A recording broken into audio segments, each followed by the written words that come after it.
Muy bien, amigos, y el pasado jueves fue inaugurado el Instituto Nacional de Capacitación Portuaria y Logística. Este instituto, que es el primero en nuestro país, está enfocado en cubrir necesidades específicas de este sector, como soporte y eje canalizador para que las universidades puedan desarrollar carreras que apoyen el área portuaria y el área de logística. Así lo expresó Jean-Louis Rodríguez, director ejecutivo de Autoridad Portuaria Dominicana. Y justamente con Jean-Louis vamos a conversar sobre este y otros temas.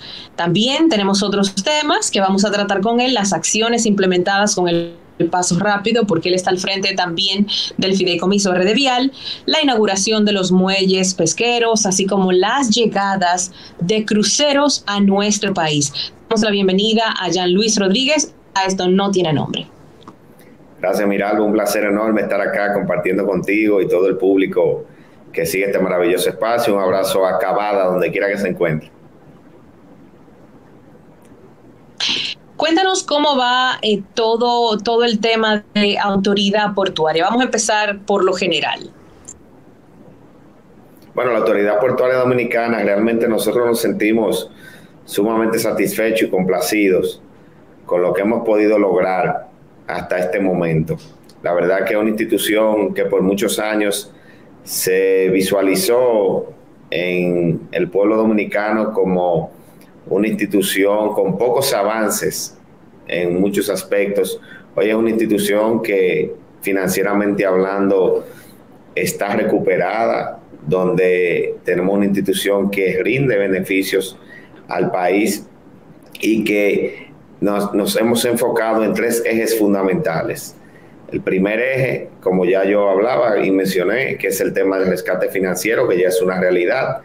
El segundo eje muy importante para nosotros, que es el desarrollo tanto de terminales portuarias comerciales como de terminales de cruceros. Y el otro eje, que es el de los muelles pesqueros. Y obviamente un componente de sostenibilidad que tú mencionabas al inicio de la entrevista, con lo que ha sido la inauguración de este primer instituto portuario y logístico. Nosotros, dentro de lo que tiene que ver con el desarrollo de terminales portuarias como tal, estamos muy enfocados en proyectos que van a contribuir significativamente para que podamos llegar a esa meta, que es la de lograr que la República Dominicana se convierta en un hub logístico para toda la región. Y en ese sentido, por ejemplo, estamos enfocados en el puerto de Manzanillo, que es un puerto que por muchos años lo hemos visto ser ofrecido por diferentes gobiernos, pero que nunca se daban pasos de avance. Ya hoy, en Manzanillo, la realidad que se vive es totalmente diferente a lo que en el pasado se había dicho y no se hizo. Y para poner un ejemplo, ya se está terminando la fase de licitación para la construcción de nuevas vías que conecten toda la parte norte del país con el puerto de Manzanillo, y también una inversión de aproximadamente unos 45 millones de dólares que se van a invertir en el muelle nuevo del puerto de Manzanillo. A su vez, en la zona aledaña al puerto se están desarrollando en estos momentos una terminal de gas natural, 2 plantas de generación eléctrica, así como un hotel que pudimos visitar, que fue inaugurado, que es el Super 8, que ha venido a dinamizar totalmente esta zona de Manzanillo. Este es un proyecto emblemático de nuestro gobierno y de nuestra gestión, que no solamente va a transformar a una provincia, sino que va a transformar a toda una región.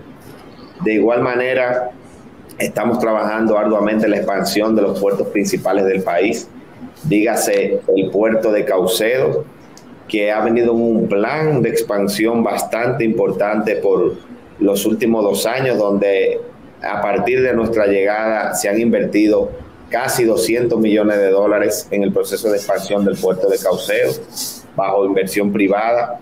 También estamos incentivando y ya estamos apoyando lo que va a ser la expansión de Jaina, donde hemos logrado conseguir terrenos que eran del Estado y que estos terrenos pasen a ser parte también de la expansión de este puerto, que le sucedió algo que sucede y que acontece en muchas partes del mundo, que es que las ciudades crecen hacia los puertos, y entonces eso limita el espacio para que los puertos puedan seguirse expandiendo. En ese sentido, vamos bastante avanzados con los concesionarios de Jaina, trabajando en un plan sumamente ambicioso que nos va a permitir lograr eso. Te hablaba de un segundo eje, también a su vez con las terminales turísticas. En República Dominicana, lo que está pasando en materia de cruceros es algo impresionante y que nos ha colocado en el mundo entero como el destino de cruceros que ha tenido mayor crecimiento en toda la región del Caribe. Y por eso yo decía en un momento que aquí se hablaba mucho de hub logístico, pero que no hablábamos de ser un hub de cruceros para el Caribe. Y ya hoy esos números que se reflejan con la llegada de cruceristas al país, con la cantidad de terminales de cruceros que tenemos, que a nuestra llegada eran 3, se incluyó una cuarta que fue inaugurada por el actual gobierno, donde estuvimos junto al presidente Abinader, inaugurando la terminal de Taíno Bay en Puerto Plata, pero que estamos trabajando en la actualidad en la terminal de cruceros de Arroyo Barril, en Samaná, en la terminal de cruceros de Santa Bárbara, Samaná. A su vez también ya estamos en licitación en este momento del muelle que va a recibir cruceros en el puerto de Barahona, y también la terminal de cruceros de Cabo Rojo, que era un puerto comercial y que en la visión de desarrollo de Pedernales, de un desarrollo turístico, hotelero, sostenible y también de cruceros, pues también será un puerto destinado a cruceros. O sea que estaríamos pasando, y esto es un dato muy importante, de 3 terminales de cruceros en toda la historia de la autoridad portuaria y de nuestro país a 7 u 8 en el año 2024 al año 2025. Esto es un salto extraordinario, viéndolo en números ya de realidades de hoy.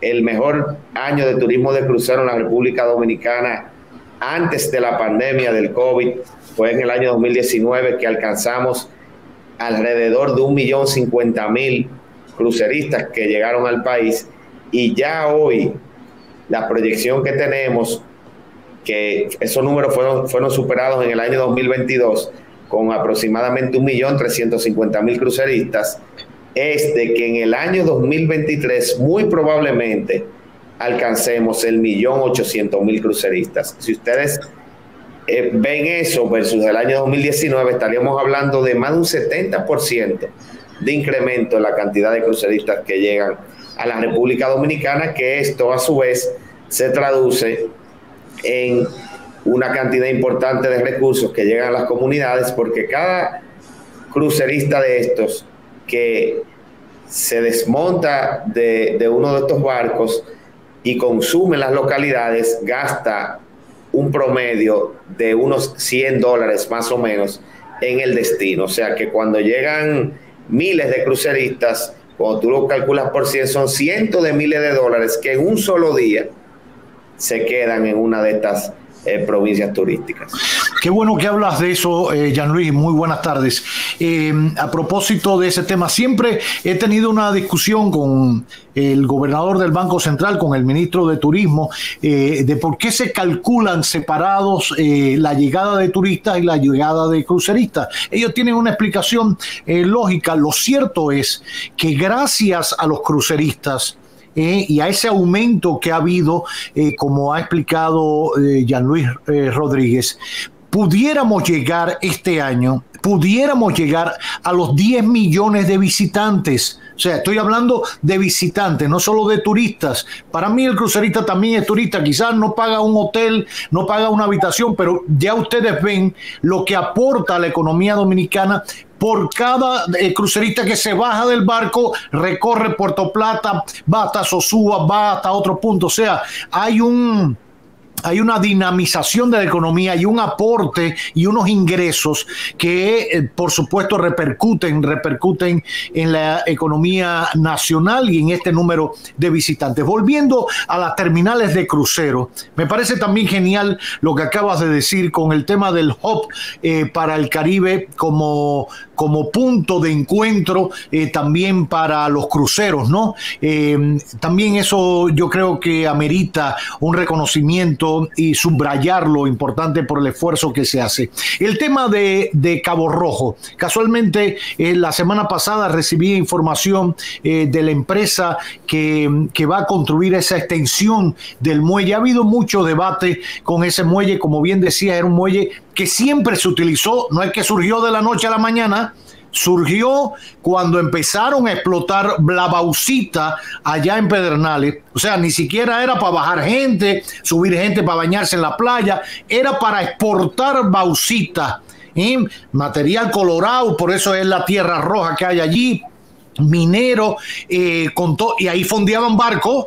No era que, yo creo que los últimos, en el caso de una exportación que se hacía a China, que creo que fue la última bauxita que se trajo desde allí, se hacía un cabotaje, para que la gente entienda, se bajaba allí la bauxita a un barquito pequeño y se llevaba a un poquito alta mar para transportarlo allí, para llevarlo a un barco que seguía a China. Eso implica niveles de que se tirara bauxita al mar, etcétera. Por eso a veces a la hora de evaluar los proyectos y desde el punto de vista medioambiental también observarlos y criticarlos, hace falta ver todo, y las voces en ese momento dónde estaban y dónde están ahora, etcétera. ¿Qué solución medioambiente ha dado ya el permiso para ampliar ese muelle? Atendiendo a las recomendaciones de los ambientalistas, ustedes también han favorecido variar el diseño. ¿En qué ha consistido eso? ¿Es cierto que existe una barrera coralina importante? ¿Se está protegiendo? ¿Se va a proteger de los barcos? ¿Quién va a construir esa extensión del muelle para cruceros en Pedernales? Sí, mira, realmente es muy importante eso que tú resaltas, Cavada, y un abrazo de bienvenida. Gracias. A esta entrevista, agradecido de la oportunidad que nos das. Nosotros, cuando inició el proyecto de Cabo Rojo, Pedernales, como una terminal de cruceros, nos sorprendió bastante y nos llamó la atención que se elevaron una serie de voces que se oponían al proyecto. Y era precisamente por el criterio que tú has manifestado. Estamos hablando de una zona impactada medioambientalmente hablando, o sea, es un puerto que su uso por muchos años, por décadas, ha sido para la exportación de bauxita, con una explotación minera importante y con unas operaciones que desde el punto de vista medioambiental no necesariamente es que son opuestas al cuidado del medio ambiente, pero que cuando uno calcula el impacto de este tipo de operaciones versus lo que es la llegada y salida de cruceristas en los barcos, pues llamaba un poco la atención la oposición férrea que hubo al proyecto. Yo pienso que este es un proyecto que viene a transformar, al igual que Manzanillo, que haciendo la diferenciación de que es un puerto comercial, viene a transformar una región. El proyecto más importante y que a corto plazo mayores beneficios va a arrojar a toda la región Enriquillo, dígase Barahona, Pedernal, Independencia y Bauruco, es la terminal de cruceros de Cabo Rojo Port, que ya gracias a Dios a que se hizo un esfuerzo, porque nosotros nos vinculamos, tanto la empresa como la autoridad portuaria dominicana, con los grupos medioambientalistas. Se llevaron buzos en un momento, se invitó a la prensa para ver cuál era la realidad, no lo que podía cualquiera decir, sino los estudios del lugar sobre los riesgos que habían y peligros que habían para poder desarrollar la terminal, afectando o no afectando el tema de los corales que están cerca del muelle que se pretende utilizar para cruceros. Pues en ese ejercicio que se hizo y de la mano con los medioambientalistas, se modificó el proyecto. O sea, era un muelle que a su lado derecho es donde están los corales y donde ciertamente iba a haber un impacto mínimo, porque sí se planteó la posibilidad de replantar corales, que es una práctica mundialmente conocida, y que la empresa privada está en la disposición de contratar expertos internacionales que vinieran a hacer ese replante de corales en el caso de que fuera necesario. Pero bueno, finalmente se modificó el proyecto y el muelle que se inclinaba hacia la derecha en un momento se decidió orientarlo hacia la izquierda. alejándolo de la zona de corales y ya no siendo esto un impedimento desde el punto de vista medioambiental y generando menos cuestionamientos por parte de grupos medioambientalistas.